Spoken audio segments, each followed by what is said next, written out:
Assalamualaikum warahmatullahi wabarakatuh. Perkenalkan, nama saya Yuli Anita Sari dengan nomor induk mahasiswa 857893481 UPBJJ UT Surakarta.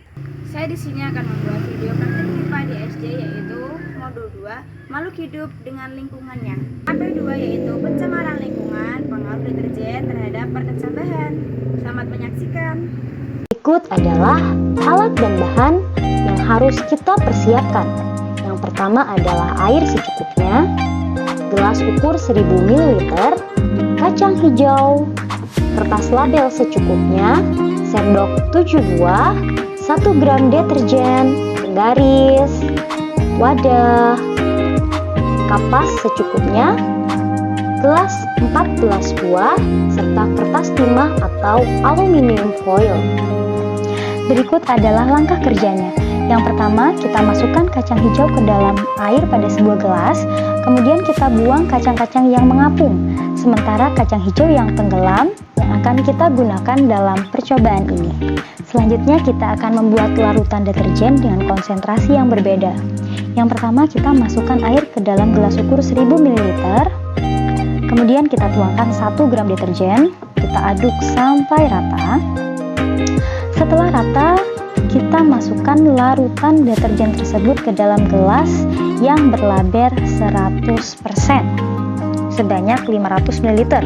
Setelah itu, kita tambahkan 500 ml air ledeng dan kita masukkan ke dalam gelas yang berlabel 50%. Kemudian kita tambahkan lagi air ledeng sebanyak 500 ml, kita masukkan ke dalam gelas yang berlabel 25%. Kita tambahkan lagi air ledeng sebanyak 500 ml.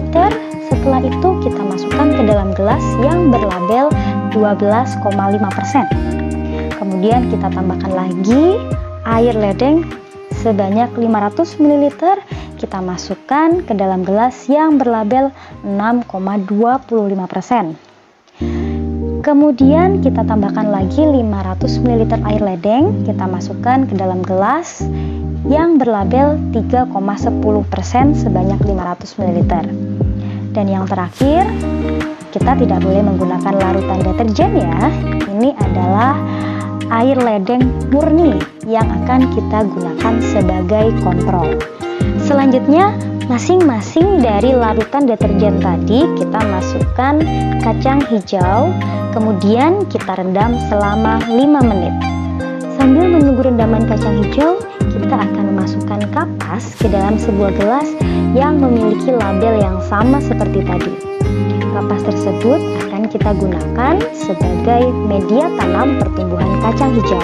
Selanjutnya kita akan memberikan larutan ke dalam kapas tersebut sesuai dengan label.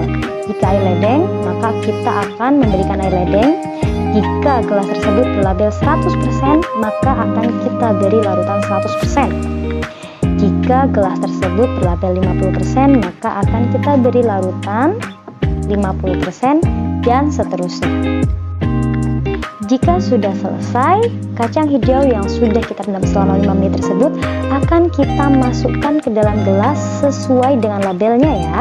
Jangan sampai salah. Jika berlabel 6,25%, maka kita masukkan kacang hijau ke dalam gelas 6,25% dan seterusnya. Selanjutnya kita akan menutup gelas yang sudah berisi kacang hijau tersebut menggunakan kertas timah secukupnya. Fungsi dari kertas timah atau aluminium foil tersebut adalah untuk menghalangi masuknya cahaya yang dapat mempengaruhi pertumbuhan kacang hijau. Berikut adalah hasil pengamatan setelah 24 jam dan 48 jam dalam satuan sentimeter. 24 jam pertama kita temukan bahwa pertumbuhan akar kacang hijau sangatlah pendek pada konsentrasi larutan deterjen yang sangat tinggi, namun semakin panjang pada konsentrasi larutan deterjen yang sangat rendah. Kemudian pada 48 jam pertambahan ukuran akar sangatlah sedikit pada konsentrasi larutan yang tinggi dan semakin tinggi pada konsentrasi larutan yang sangat rendah. Setelah 72 jam dan 96 jam, pertumbuhan akar semakin panjang, namun laju pertumbuhannya berbeda-beda.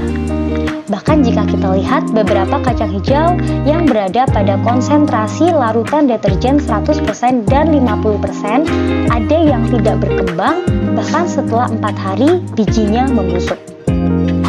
Apabila kita amati pada grafik pertumbuhan kacang hijau per konsentrasi tiap 24 jam, pertumbuhan akar tersebut semakin panjang, namun laju pertumbuhannya berbeda-beda.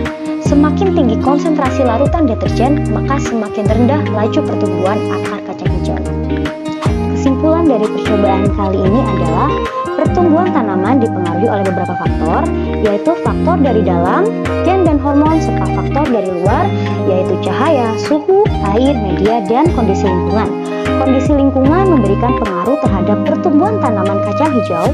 Lingkungan yang tercemar oleh limbah dapat menghambat laju pertumbuhan tanaman kacang hijau.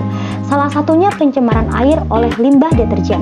Hal ini ditunjukkan dalam hasil praktikum, di mana semakin tinggi konsentrasi larutan deterjen, maka semakin rendah laju pertumbuhan kacang hijau.